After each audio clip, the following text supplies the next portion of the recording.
একটা সময় আসবে যখন তুমি মানুষ চিনবে। এক সময় যাকে কিংবা যাদেরকে দেখে তোমার মনে হতো তারা তোমার খুব আপন মানুষ, তোমার খুব যত্ন করে, তোমার ভালো মন্দ নিয়ে চিন্তা করে, হুট করে একদিন দেখবে তারা আর তোমার পাশে নেই। ভালো মতো খোঁজ নিয়ে দেখবে তারা অন্য কারো পাশে গিয়ে জুটেছে, যেমনটা এতদিন তোমার পাশে ছিল। তুমি বারবার নিজেকে বলবে কিছুদিন আগেও তো ওরা এমন ছিল না। আসলে ওরা সবসময় এমনই ছিল। যতদিন নিজেদের স্বার্থে তোমাকে দিয়ে পূরণ হয়েছে ততদিন তারা তোমার পাশেই ছিল।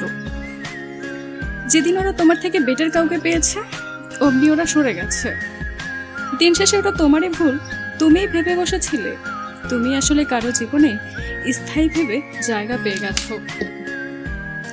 কিন্তু তোমার জায়গাটা আসলে অস্থায়ী, আজ আছে কাল নেই। স্বার্থপর মানুষরা কাউকে নিজের জীবনে স্থায়ীভাবে জায়গা দেয় না। এরা কাউকে জায়গাটা দেয়, এরপর অন্য কারো কাছ থেকে ভালো মূল্য পেলে তোমাকে সরিয়ে তাকে জায়গা দেয়। তুমি যতই ভালো হও না কেন, স্বার্থপর মানুষের কাছে তুমি সবসময়ই রিপ্লেসেবল।